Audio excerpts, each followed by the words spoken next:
Action को लेकर कैसे उमर अब्दुल्ला के माथे पर बल पड़ गए, अब बात इसी की।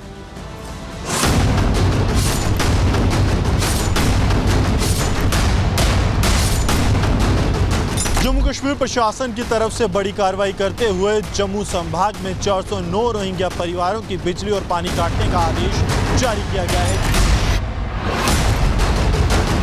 पानी का नलका बंद कर दिया, बिजली का तार काट दिया। यहाँ 60-70 रुपये मिली था।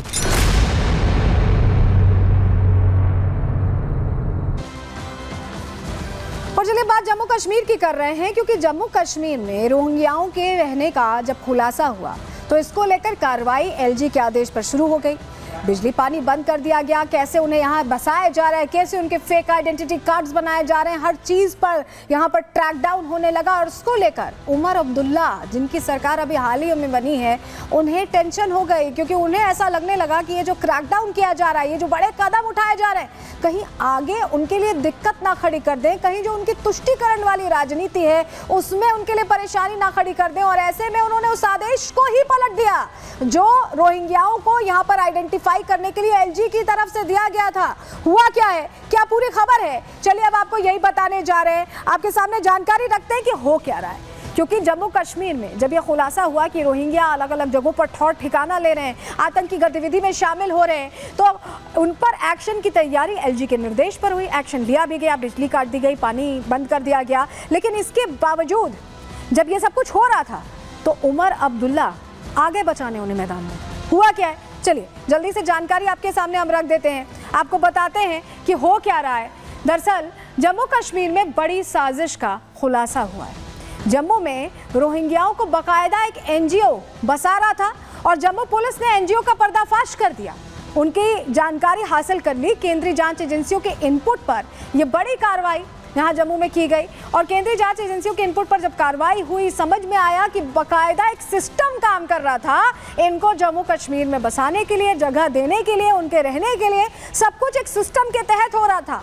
खुलासा होने के बाद तुरंत ही कार्रवाई की गई। जैसे ही कार्रवाई की गई, उमर सरकार घबरा गई।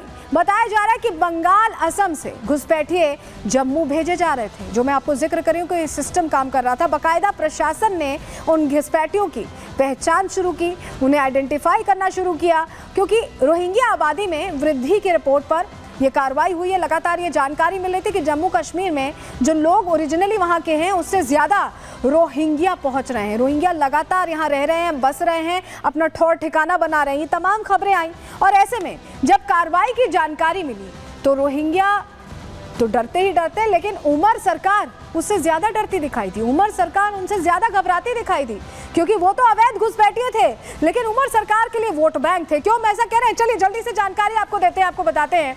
रोहिंग्या घुसपैठियों पर बड़ा एक्शन जो लिया गया, उसके बाद राजौरी, पुंछ और डोडा में जो कई रोहिंग्या बसे हुए थे, रह रहे थे, उनकी पहचान की गई। बताया जा रहा है कि जम्मू में 400 से ज़्यादा घरों की पहचान इस लिहाज से कर ली गई।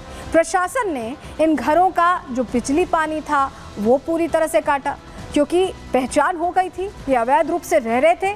ऐसे में इन पर कार्रवाई के लिए प्रशासन ने यह एक्शन लिया।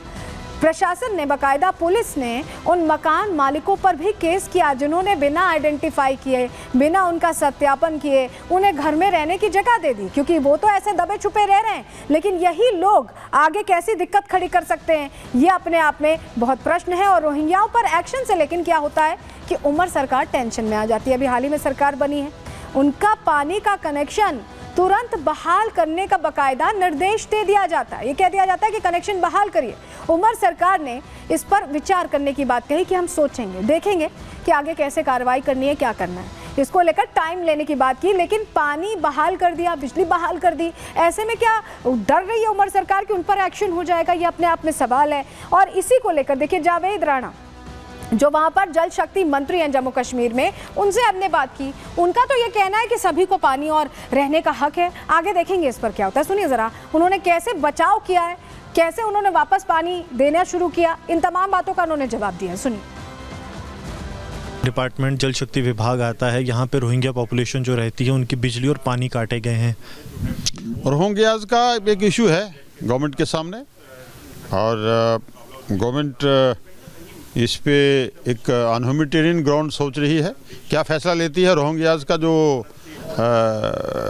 मुल्क से बाहर के लोग यहाँ बसे हुए हैं, उन पे क्या फैसला लेगी सरकार, गवर्नमेंट ऑफ इंडिया को इस पे फैसला लेना है।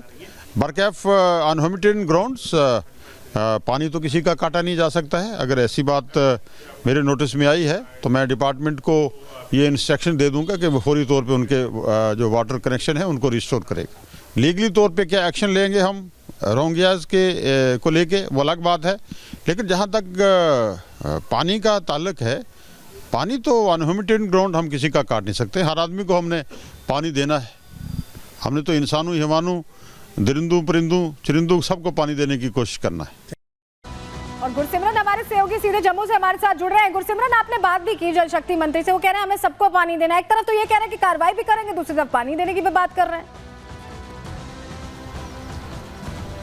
देखिए, स्वाभाविक तौर पर उमर सरकार की पॉलिसी बड़ी क्लियर है, क्योंकि जावेद राणा उमर सरकार में सबसे तजुर्बेकंद मंत्री हैं माफ़ कीजिएगा, और ये कई बार पहले भी मंत्री रह चुके हैं, 5 बार लेजिस्लेचर हैं, और बेहद महत्वपूर्ण है क्योंकि इन्होंने जो कह दिया उसे आप मान के चलिए कि सरकार की पॉलिसी है। अब सरकार जो है पानी बहाल होने वाला है। उन्होंने हमारे सामने जो है सुप्रिटेंडेंट इंजीनियर को हिदायत दे दी है, यानी कि अब रोहिंग्यास का जो पानी और बिजली काटा गया था उसमें पानी बहाल होने जा रहा है। और सरकार बड़ी साफ है कि उपराज्यपाल प्रशासन की तरफ से जो भी ऐसा निर्णय लिया गया है उसे अब बदला जाएगा। बिल्कुल, तो यही कहा जा रहा है कि बदला जाएगा। बहुत शुक्रिया आपका जुड़ने के लिए गुरसिमरन और जानकारियां देने के लिए। तो अब देखिए क्या होता है, इस पर सबकी निगाहें टिकी हुई है। लेकिन कवींद्र गुप्ता का भी इस पर रिएक्शन आया। उन्होंने किस तरह से प्रश्न पूछे उमर सरकार से, वो भी सुन लीजिए। रोहिंग्यास के प्रति बिल्कुल भी टॉलरेंस नहीं होनी चाहिए। जो यहाँ पर आकर के हमारी एकता, अखंडता और सुरक्षा व्यवस्था से कहीं ना कहीं खिलवाड़ है, और इसकी पूरी जांच की जानी चाहिए। कौन लोग इसके पीछे थे जब इनको लाया गया था। अब इनको जल्दी से जल्दी एक प्लान के तहत, ठीक है, जब तक वो यहाँ से नहीं जा पाते, लेकिन उनको वहाँ पर रख करके कनेक्शन देना ये गलत तरीका। तो चलिए, इस पर क्या होता है, हमारी निगाहें इस पर टिकी रहेंगी। आगे आपको अपडेट इस पर देंगे। फिलहाल वक्त हो गया है प्रहार में एक छोटे से ब्रेक का, कहीं मत जाइए। आगे आपको बताने वाले हैं कि संबल की हितैषी होने पर एक पत्नी को कैसे भुगतना पड़ा, वो खबर बताएंगे। बने रहिए हमारे साथ, जल्द लौट रहे हैं।